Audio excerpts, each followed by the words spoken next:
Salut! Bine ați revenit pe canal! Astăzi vreau să fac o bluză cu volane pe care am găsit-o întâmplător pe Pinterest. Căutam modelul acesta de guler care este și la bluza de aici și când am văzut-o mi-a plăcut tare mult, așa că m-am gândit să o cos. Este vorba de modelul Esme de la Mila Oni Patterns.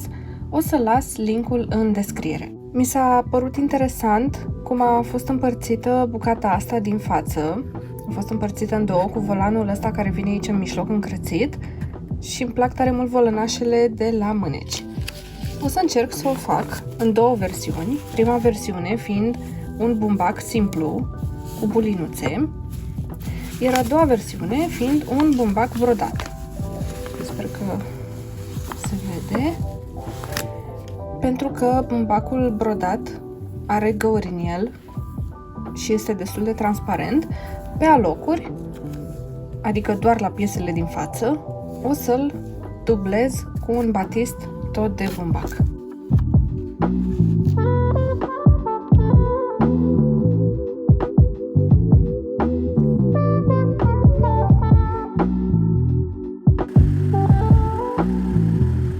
Pasul următor este formarea volanelor. Trebuie să le calc pe toate în două și apoi să trag cusături de însăilare pe fiecare margine să le pot aduna. Tot o cusătură de încrețire trebuie să fac și la piesa de jos, de la partea din față. Urmează să o unesc cu cea de sus și trebuie să o încrețesc aici până ajunge la aceeași dimensiune cu cea de sus. O să formez volanele care vin între piesele din față și apoi o să le fac sandwich între bucata de sus și bucata de jos.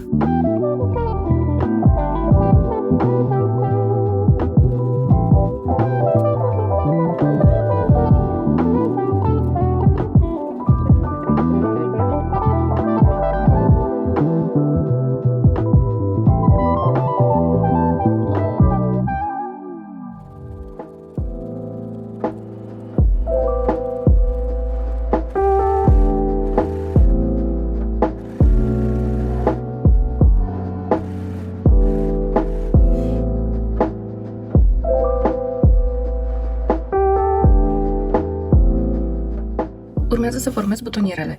Pentru bluza cu buline am tăiat deja din material bandă bie la 45 de grade, iar pentru cea din bumbac brodat, pentru că materialul nu cred că se pretează la butoniere, o să folosesc bandă bie din bumbac alb. Vreau de data asta să încerc de fapt să folosesc metoda cu șnur ca să o trag pe față, să văd dacă funcționează mai bine decât instrumentul ăla de întors bretele. O să cos pe dos cu șnurul ăsta în mijloc și apoi, când o să-l trag, teoretic, o să se întoarcă pe față mult mai ușor. Hai să vedem!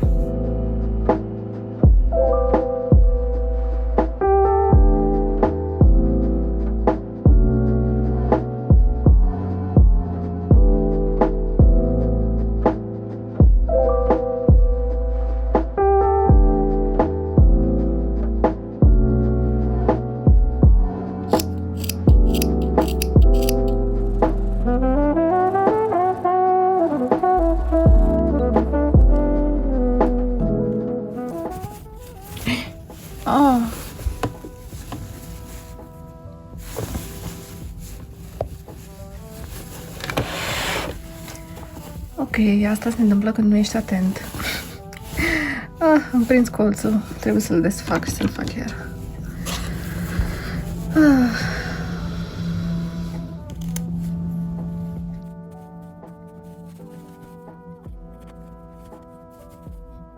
Pasul următor este unirea umerilor și apoi a lateralelor.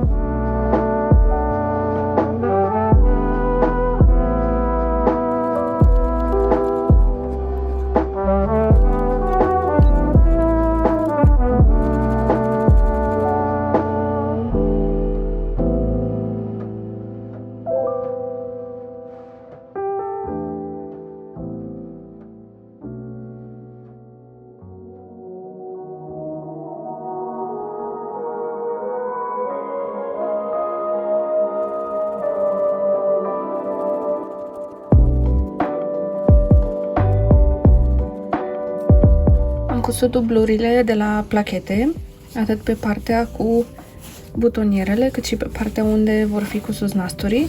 Acum o să merg să le calc și o să le îndoi către interior de 2 ori,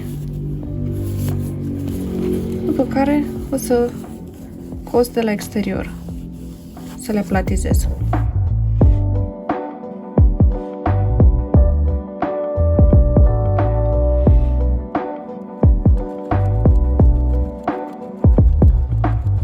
Mi-am dat seama că nu am ales încă nasturii pentru cămașă, așa că o să mă uit în cei pe care am și o să aleg un set.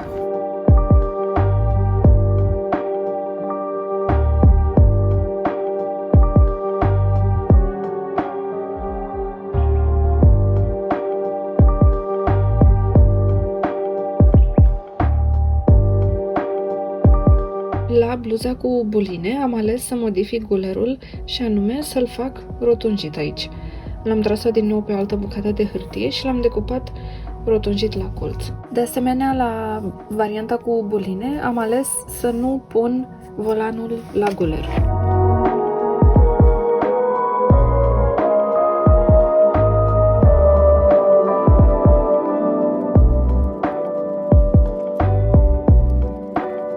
Am pus asta greșit, butoniera de la guler.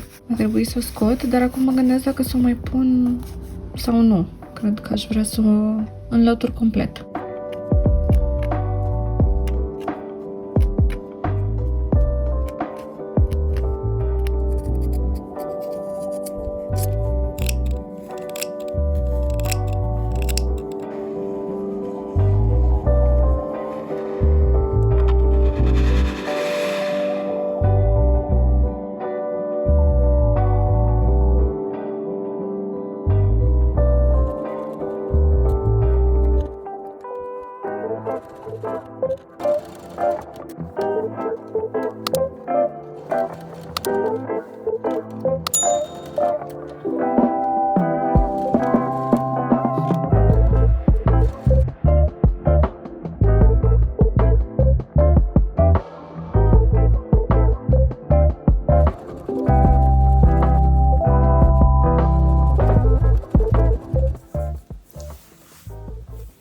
Am zis să fac o probă intermediară, să văd exact cum vine bluza. Cred că, de fapt nu cred, sunt sigură că nu-mi place cum a ieșit gulerul, așa că o să-l scot de tot și o să fac unul nou. Inițial am vrut să-l fac curbat, dar nu-mi place deloc cum a ieșit forma aici, așa că o să-l fac cu forma lui originală.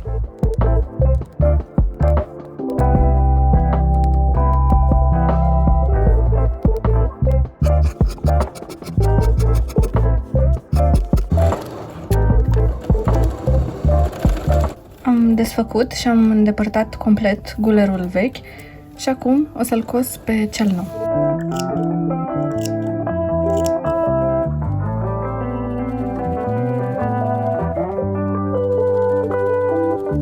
Pasul următor este formarea și atașarea mânecilor. Deja am surfilat marginile și acum o să le închei de la interior, apoi o să le atașez la bluză.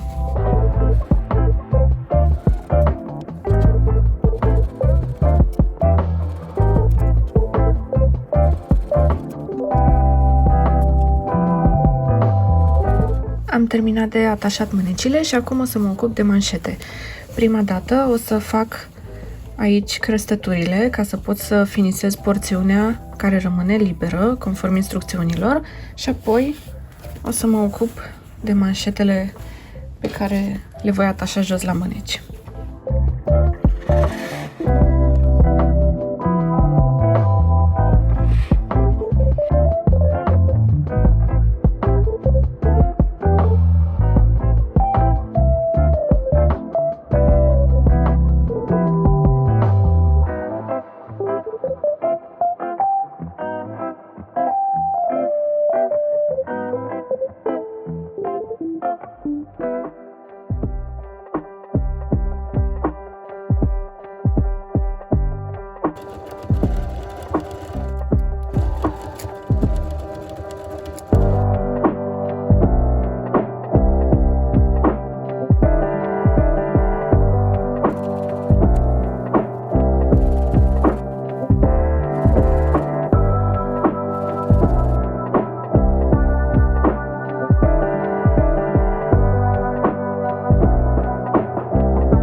Oh my god, a distrus tot în cale, tot!